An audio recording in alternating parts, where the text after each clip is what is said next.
آج وکلا کا ایک بڑا کنونشن ہوا، اس میں جو تقاریر ہم نے سنی، اور پچھلے ہفتے آپ ہمارے ہی پروگرام میں یہ خبر دے کے گئے تھے کہ اگلے ہفتے آپ کچھ کرنے جا رہے ہیں، تو اب یہ چیزیں آگے کس طرف جا رہی ہیں؟ بسم اللہ الرحمن الرحیم۔ سب سے پہلے ہم نے فلسطین کے حوالے سے آج آل پاکستان لوئر کنونشن میں ایک ریزولوشن پاس کی ہے اور اسرائیل کی مذمت کی ہے۔ ایک تو سب سے پہلا بنیادی جو دوسرا یہ تھا کہ ہم نے جو پرپوزڈ امینڈمنٹ ہے جوڈیشل ریفارم جس کا نام رکھا یا کچھ بھی کہہ لیں، اس کو ان ٹوٹو ریجیکٹ کیا ہے۔ تمام پاکستان کی bar associations, high court bar association کے صدور تھے، بار کونسلز کے نمائندے تھے، پاکستان بار کونسل کے نمائندے تھے، اور شکر الحمدللہ اسلام آباد کے اندر، اور میں سمجھتا ہوں کہ باروں کی تاریخ کے اندر یہ سب سے بڑا کنونشن تھا، جس کے اندر یقین کر جائیں کہ کالے کوٹوں والوں کا ایک وہ کیا جم غفیر تھا، ایک ٹھاٹھے مارتا ہوا سمندر تھا۔ اس میں یہ کہ جو آئینی ترمیم ہے اس کو ان ٹوٹیلٹی آپ نے ریجیکٹ کیا، یا کچھ ایسے پوائنٹس ہیں جس طرح نئی آئینی عدالت ہے اس کے اوپر آپ کا کوئی موقف؟ بالکل، اس پہ تو لوگوں کے اتنا غم و غصہ تھا کہ میں یہاں پہ شاید بیان بھی نہ کر سکوں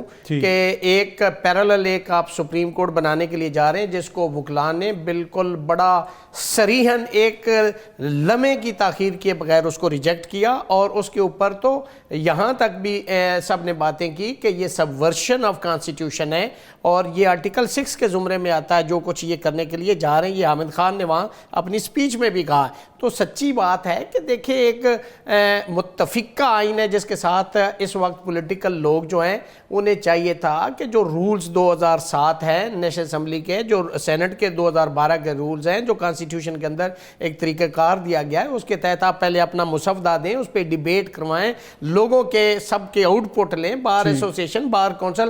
آپ کی ایک جو امینڈمنٹ ہے وہ سال نہیں چلی ہے اور آپ 58 ترامیم کرنے کے لیے جا رہے ہیں، تو پھر تو اللہ حافظ ہے۔ پھر تو آگے لائے عمل بھی کوئی آپ لوگوں نے بنایا؟ ہم نے آگے یہ ہے کہ جی ایک تو کوئٹہ میں کنونشن کا ہے، ایک پنڈی ہائی کورٹ بینچ جو ہے وہاں پہ کنونشن ہونے کے لیے جا رہا ہے، اس کی ڈیٹ ابھی 2-3 دن میں اناؤنس ہو جائے گی، اور اس کے بعد اگر ضرورت پڑی تو اسی طرح سٹیپ بائی سٹیپ آگے ہم چلتے جائیں گے۔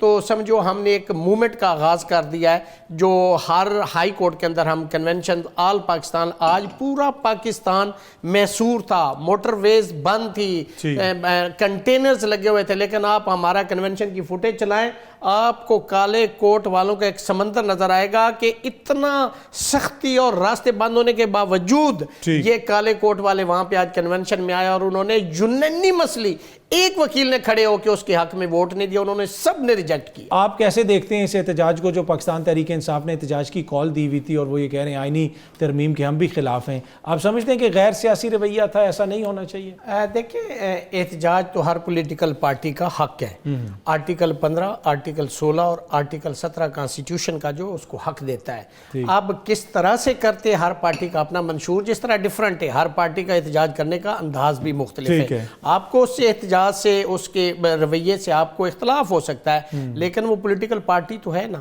until unless under article 17 sub article 2 constitution of 1973 اس کو بین کر دیا جائے۔ اگر ایسا نہیں ہے تو وہ پولیٹیکل پارٹی، چونکہ سپریم کورٹ آف پاکستان کی ججمنٹ نے بھی اس کو یہ کہا کہ وہ پولیٹیکل پارٹی ہے۔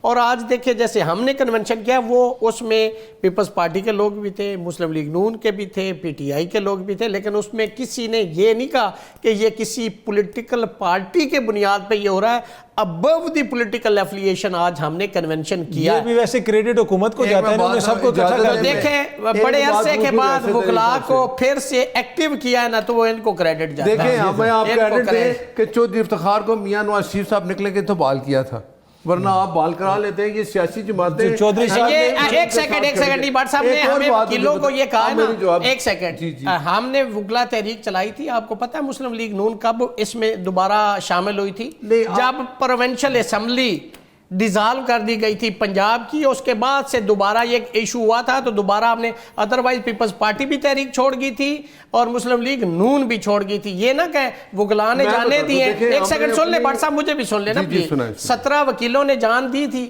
کراچی کے اندر جلا کے مار دیا تھا۔ F8 میں 17 لوگ پیپلز پارٹی کے ورکرز تھے، اور اس کے اندر میرے کلاس فیلو وہ شہید ہوئے۔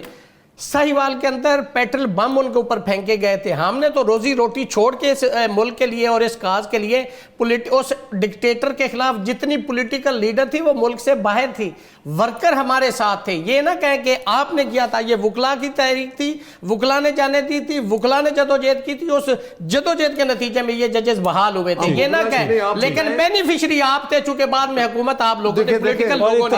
ایک بات کر لوں, افتخار چودھری صاحب کو نے ریلیف بھی دیا تھا. کہ ہم نے پنجاب حکومت جو ہے نا قربان کی. میاں نواز شریف اگر لاہور سے نہ نکلتے کتنی پابندیاں تھیں. ہم ان کو کریڈٹ بھی دیتے ہیں نا کہ وہ نکلے ساتھ ہم, لیکن یہ نہ کہیں کہ آپ نے بحال کروایا, سب نے مل کے جدوجہد کی تھی. آپ یہ کہیں صرف ایک پولیٹیکل پیپلز پارٹی والوں نے جانے دی تھی. نہیں بالکل, ایک پولیٹیکل پارٹی کو جب پیپلز پارٹی بیک آؤٹ کر گئی تھی, ہمیں وہ بھی یاد ہے, پیپلز پارٹی کے لوئرز تحریک چھوڑ گئے تھے, اسی طرح نون بھی چھوڑ گئی تھی. ایک وقت تھا دوبارہ یہ شامل ہوئے ساری چیزیں. لیکن میں میاں صاحب کو یہ کریڈٹ ضرور دیتا ہوں کہ جب بینظیر بھٹو شہید ہوئی تھی, سب سے پہلے میاں صاحب وہاں پہ پہنچے تھے. الیکشن کا بائیکاٹ میاں صاحب نے کیا تھا, جس کا جو کریڈٹ ہے وہ ہم دیتے ہیں اور دیں گے.